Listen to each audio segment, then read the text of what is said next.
Good. I thought you said thank you to start off with. I did. I don't know why I said that. Jordan, thank you. That is my name.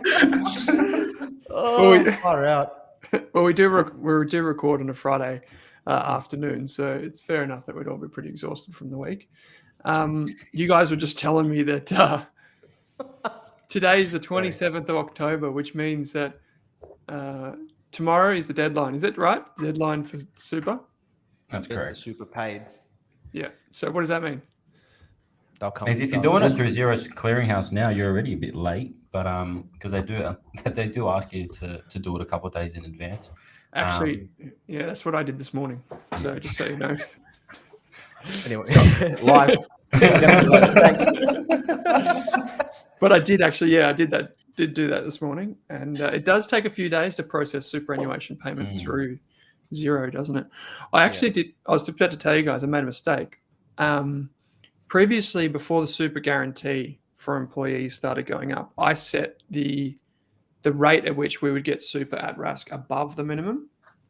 But because it's crept up above that, I set that as a manual entry in Xero, and so it didn't adjust. So now I had to backdate a bunch of superannuation payments, which is why I was doing it today, because I had to calculate everything. I had to backdate a bunch of superannuation payments and adjust for any market fluctuations like they would have had in their superannuation account, which was just luckily it was only 0.5% or something. But good. It's easy to see how it can go wrong really easily. And now I just set the default rate and just bugger it. Yeah, and it builds up. If people don't pay it, it builds up very quickly, and it can become a serious cash flow problem, and it's highly illegal. Yes. On top of, more importantly, cash flow problems. And then beyond that as well, you are personally liable as a director for it as well. So if you think you're covered by, that limited liability within a company, you're dreaming, because they will come for you. They'll issue you a director penalty notice, and you will be personally liable for unpaid super. Okay, here's a question for you then, Daniel. What about if the director of one of these companies was a non-executive director? So someone that's not involved in the business day to day, would it still have the same recourse? I don't know. Well, if he's still getting paid a salary, and part of that salary package is superannuation, then still counts. Yeah, right. Interesting. That's good to know. Turned away from the camera. Yeah, I'm just going to turn this live off. Cancel it. Yeah, it's one of those things, isn't it, where you've got to be, you just got to know what you are and aren't liable for. And like you said, Jordan, the cash flow. G'day, Trough, on YouTube. G'day. You can ask any questions or make a comment here on YouTube if you are watching live. This goes out on the Australian Business Podcast every Sunday, but we just record live because why not? What could go wrong? What could go wrong? Talk about late super payments, mistakes made. But there's so many things to think about on this front, right? Because you brought this up a few weeks ago, Daniel, when you pay someone's wage through Xero or through whatever, you think, okay, brush off your hands, you're done. That's your work done. But you've still then got PAYG. You still got work cover, compensation, all that sort of stuff. And then you've still got the superannuation. So there's all of these different cash flow items that you've got to fix up after the fact, and you don't realize. The hard part is because they come in, in frequencies, and they're usually large. It's not like you're paying $100 towards someone's super every week. It's okay, here we go. Here's $5,000 at the end of this quarter for all your employees at once. So unless you're factoring it in, as a small business, sometimes you can't just find $5,000 just sitting around ready to pay super. And that's, I think, the problem with a lot of businesses. They get stuck. They sort of don't account for it, don't move it into that separate, call it, employee liabilities bank account. And then all of a sudden, BAS time comes around, they've got pay-as-you-go withholding to front, and then super as well on top of that. It can get hard. We see it get hard, and it's not always from coming from a bad place either. It's just sometimes it's just the money's not there. It's been spent, hasn't been budgeted properly. There's not always ill intent in sort of not paying you. Yeah. So if the super's due on the 28th of the following month, when should people start the transfer inside Xero? roughly, what's your rule of thumb for people? I'd say within the first 2 weeks Right. of the quarter ending. That's generally, you should have the money ready to go by then. If you've planned accordingly, the funds should be ready to go, and that time frame's there to give business owners and advisors and accountants time to process as well. Marco's just put a comment in the chat. Welcome back, Marco. Technically, super payments need to reach the employee's bank account by the 28th, not making the payment on that day. Yeah. Yeah, spot on. ATO Super Clearinghouse clears the same day as you pay if paid by bank deadline. Clearinghouses take 5 to 10 days, especially if they direct debit. Yeah, that's the thing. Like the Xero thing, it would still be like you can have the money sitting in your account, but it'll still be there in a few days. And then also just to clarify what Marco's saying as well. So the ATO actually have their own small business super clearinghouse function. So saying if you're doing it on the ATO system, it'll work more or less straight away. But if you do it via a third party clearinghouse, there's generally a time frame because you've got to remember that it's not going directly to the account, it's going through a process to get there. And you're spot on, 28th is when the money should be hitting the account, not processing. So you've got sorry, Jordan.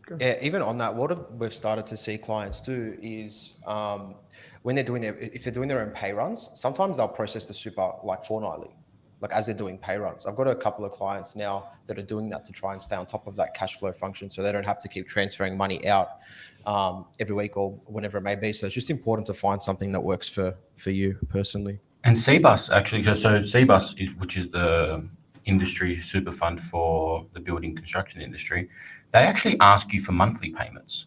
They actually request, they'll send you a reminder saying, oh, you haven't paid your monthly super contribution. So out of the quarter, if you're following their schedule, you're always going to be on time for 2 months at a time, regardless of what happens. So there's other sort of measures in place that are sort of trying to help business owners with that as well, which is what Jordan was saying is increasing the frequency and reducing the amount that you have to pay.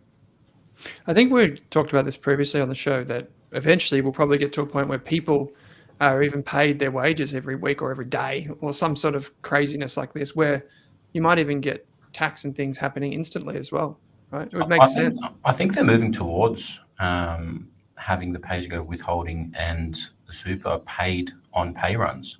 So when an employee gets paid their net pay, the authorities get paid and the super funds get paid during the same process. So at all times, businesses are copying the full gross impact. I think that the time frame of that happening is still probably many years away, I'd say. But I think we are moving towards that.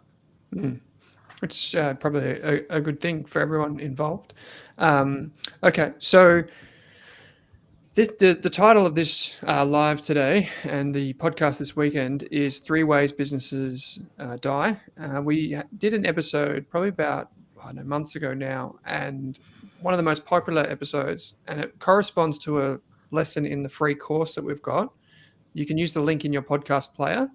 You can get the course for free. You can go and check that out. But basically in there, we outlined that most businesses, well, not most businesses, over 40% of businesses never make it to their 5th birthday. And this is coming from some government data that I sourced a little while ago. But the top 3 reasons that businesses fail, and not to take anything out of your mouths, guys. The first one is poor management and or no planning. So a quarter of businesses say that they fail because of that. 17% say that they fail because they didn't do enough market research and had the appropriate sales and marketing based on that. And the third most common reason businesses fail is a failure to understand finance, including relying on someone else. So like their accountant, but they also capture funding in that. So I guess it's like cash flow, basically, and not understanding cash flow. So hopefully by listening to this podcast, you understand a bit more about that. But curious, guys, we've got one each. Who wants to go first for a reason that you commonly see businesses fail or you think businesses would fail because of this? Maybe Yeah, Jordan? I'm happy to kick off. You got the most blatant one and you took my one. Got in first. Standard accounting response here. Okay, go for it.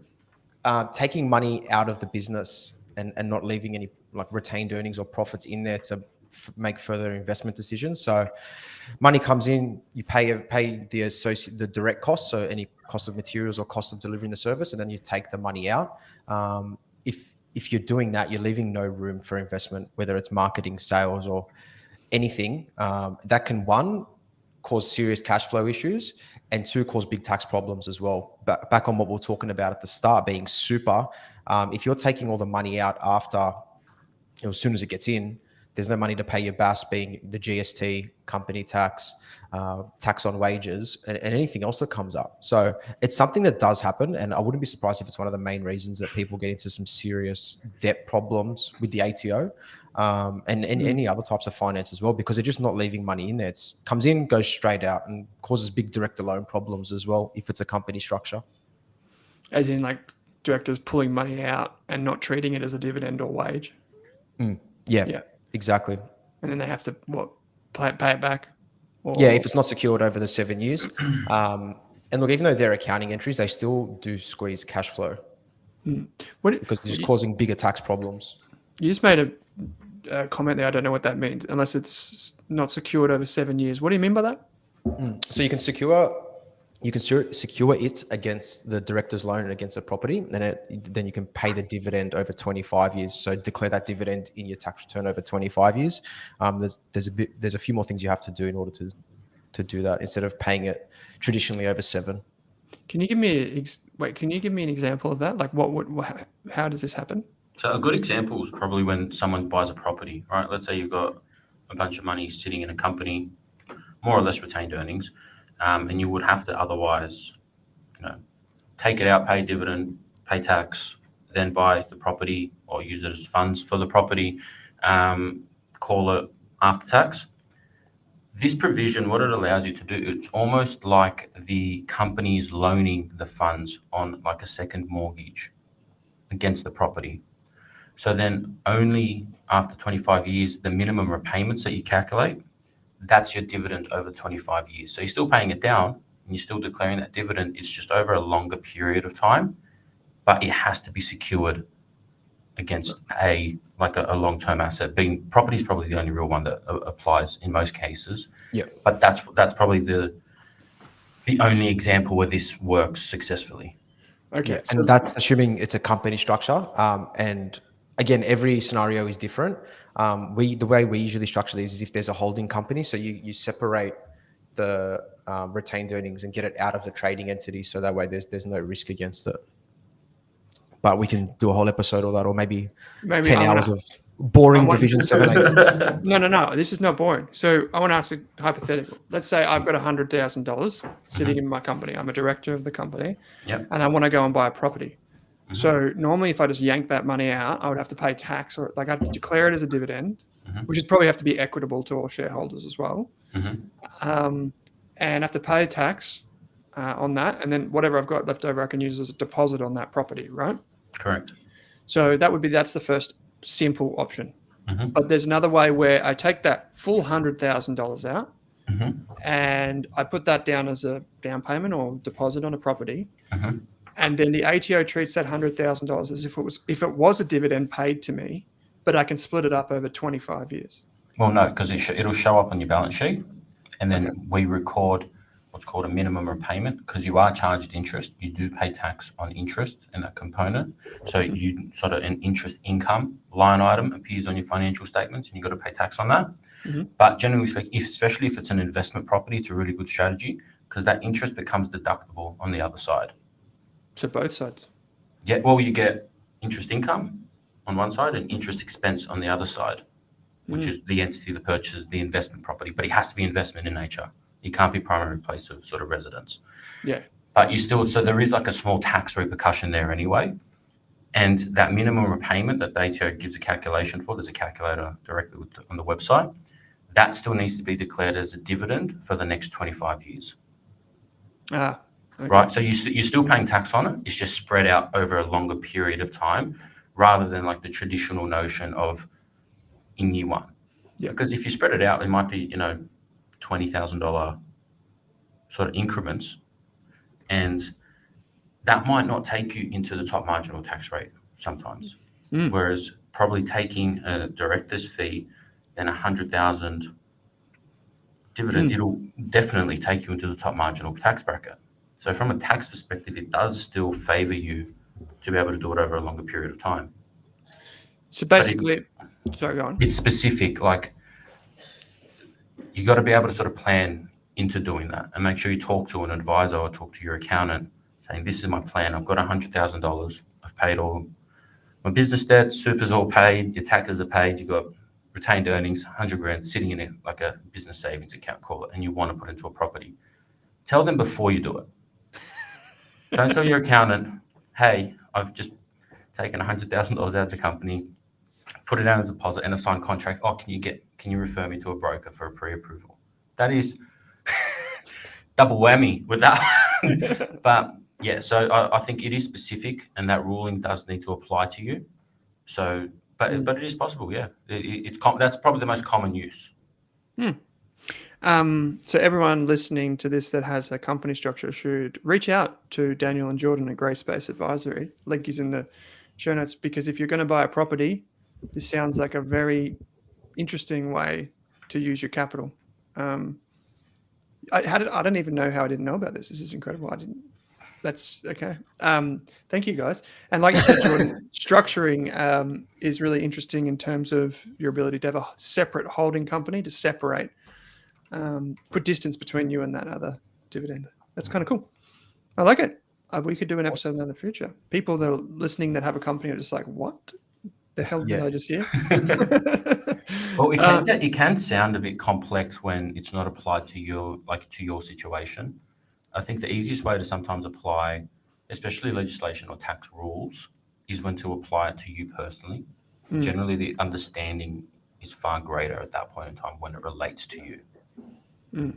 Cool. Like it. That was a hell of a can of worms that we opened there, Jordan. Thank you for that, mate.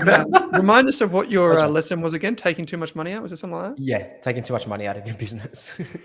So we just discussed how it can be good, I guess. And now he's going to turn that one on its head. So now everyone's going to go and take money out of their business. Yeah. And then come to us saying, you told us to. You told. Yeah, legal disclaimer. It was Daniel. Daniel. So Daniel, what's yours then, mate? It's probably another, you hear it a lot. You need to spend money to make money. Right? Oh, yeah, that classic. The classic rules. And I think what we see a lot is people just spending money for the sake of spending money sometimes. I'm going to go buy this expensive car because I've got excess funds and I don't want to pay tax.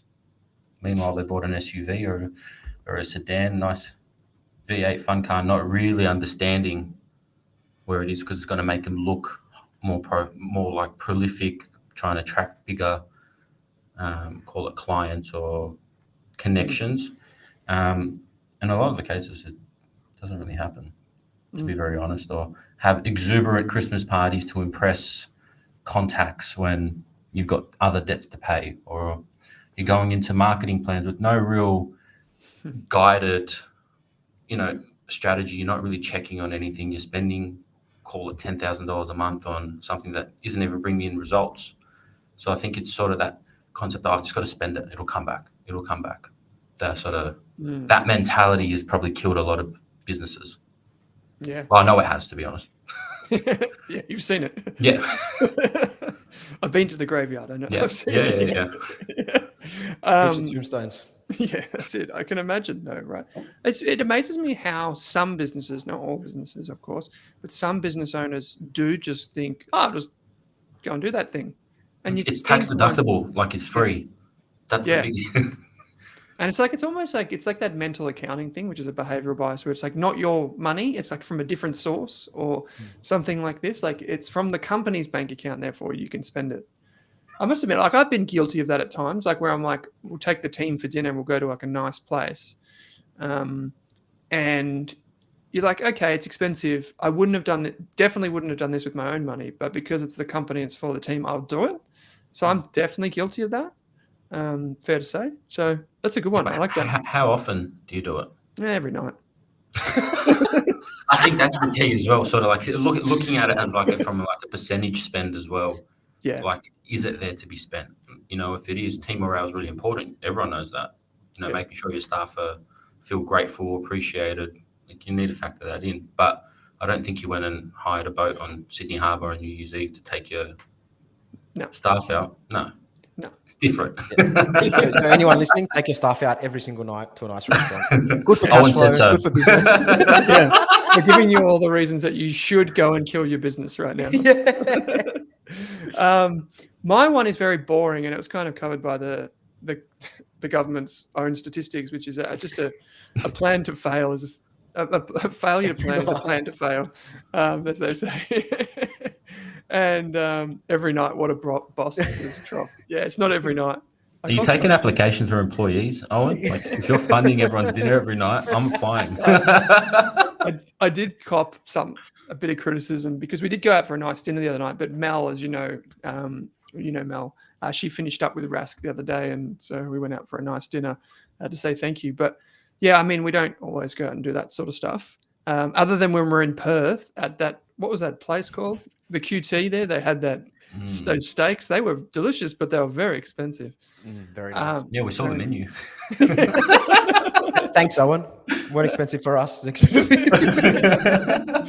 Anyway, I think yeah. I mean, there's certain things that make the wheels turn a bit quicker, and there are certain things that don't. But yeah, anyway, a failure to plan, I think, is really, really important. Like, a lot of people kind of find themselves just like falling into the next iteration of their business. Like, it's like, oh, okay, I'll just go get an ABM because I want to do some contracting. Oh, I heard from such and such that maybe I should have a company now, so I'll go and do that. Or maybe I should start that trust thing and I'll go and get that thing. Or maybe we'll do this marketing strategy because someone did it over there.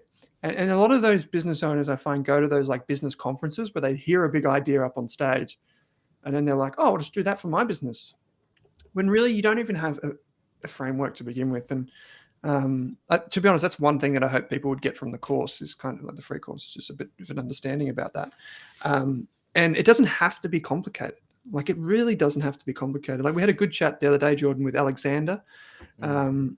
And just hearing how he was thinking about his landscaping and lawn mowing business was fantastic, because we got a sense of how deep he had researched who's good in the market, what are they doing, where am I at now financially, where can I be in a year. Like, just very simple. Like, start with that North Star, I'd say, and then work backwards. That's so true. And you can tell just on that call, like, it wasn't just an idea. Oh yeah, I'll try that. He really went in depth and researched an idea before he deployed his capital, or more importantly, his time into doing something. So yeah, I agree. It's important to spend that time and research things, especially now, like the age we're in now, where information is so readily available. Like, there's so much out there on YouTube. I love spending time on YouTube and learning new things. And there's so much out there for free as well. Like, I think we had Nick Crocker on the show a while ago, and he basically said that, like, the hardest part of running a successful business and scaling up is you just have to start to say no more often. No. I think we've all been guilty. I'm saying this for myself. It feels like a cathartic session that we're in right now, where I'm just like confessing all my sins to you two. But basically, you go in and you think, yeah, I can do that in the early days. Like, yeah, I'll give that a crack. Or yeah, I'll take on that job in Alexander's case. But then as time goes on, you want to master the craft of saying no and pursuing the things that really make a difference to turn the wheel. Pursue them with conviction, but say no to most things. I think that's a part of having a plan, because you know where you're going. Sure, it should change at certain points, but knowing when to say yes and no is the key distinction there. Okay, so we've covered three things. Taking too much money out. I've got a failure to plan. Daniel, what was yours? I had you got to spend money to make money, and doing it the wrong way. Yeah, like it. Okay, so there was a couple of questions sent in advance. Marco, who looks like maybe it's the same Marco in the chat. Maybe it's Marco in the chat. We've got your message about chatting to business owners. So thank you for sending that through. You can send your feedback or questions through to the Australian Business Podcast by following the link in your show notes. But there was one question that I wanted to single out, guys, which was just in the interest of time. This Calculator Klutz has sent in a question, and it talked about something called Audit Shield.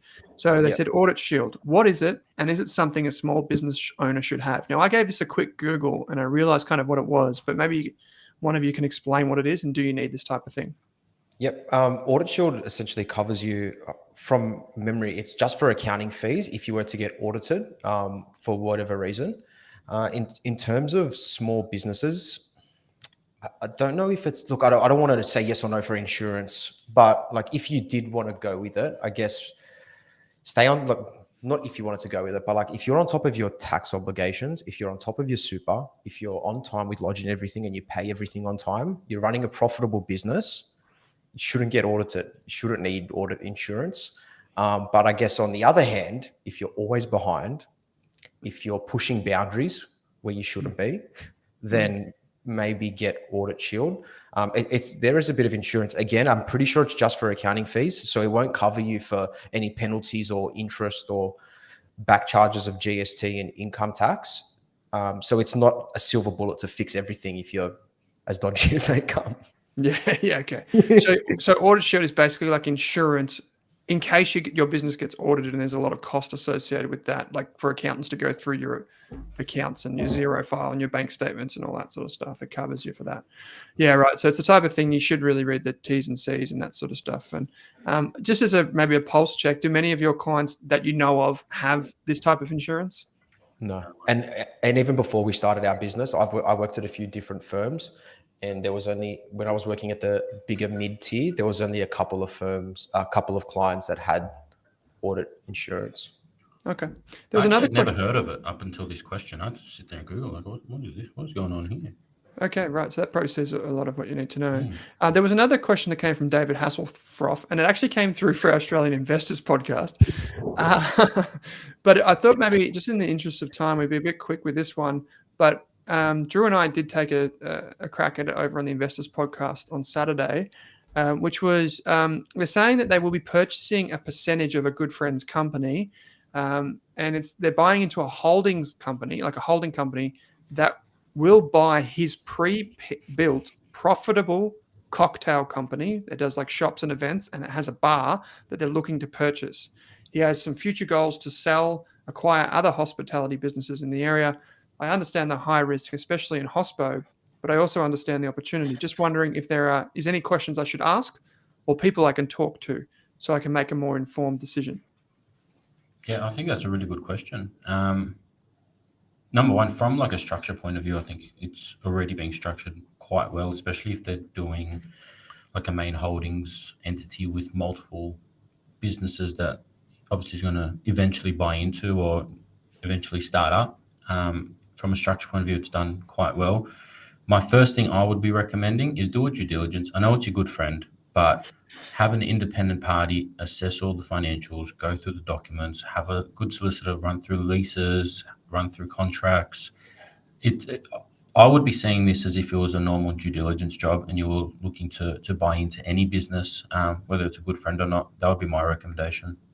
I like that advice. Yeah, I second that. Get a due diligence done, get a solicitor to go over all the contracts, employment contracts. There's a cocktail company, so there could be a legal side of things for that selling and consuming of alcohol. Go over all of that, all the licensing. So yeah, two sides, I guess, accountants and then legal side of things as well. I like it. Yeah, I think I agreed with both what you said, legal and accountant. I think the other thing would probably be to have an agreement with him in place, like a shareholders agreement that's very clear, that sets out what would happen in the future, because like mixing business with pleasure isn't always, or business with friends, normally what survives is neither of those things. So just having a structure in place so that to say if this, then that would happen, or if you wanted to sell that, I would buy it at this multiple or find another buyer at this price, or if you do want to sell part of your shares, will I get a first right to buy that kind of thing. Yeah, there's got to be some type of exit strategy for either party that's equitable sort of to everyone. Yeah, cool. I like it. Well, if you do have any questions for next week, we will be recording next week. Every Friday, we record live on the Rask YouTube channel. You can head there. We can head to the Grey Space website. It's new and improved, as we saw last week. It's a very flush picture of Daniel on the home screen there, so you can go and check that out. He promises he's going to do a double Cobra in the future on the home screen of Grey Space Advisory. We'll get there. But you can actually get into contact with the guys. They're based in Sydney, but they can work with you wherever you are. There's a link in the show notes. Say good day to them. Also, there'll be a link in the show notes to the course. If you're just starting your business, if you're acquiring a business, if you don't know what your plan is going forward, go and take the free course, because why? It's free and there's heaps of downloads and resources there. Cool, guys. This is heaps of fun. Thanks for this, and Always. see you next week. Thank you, sir.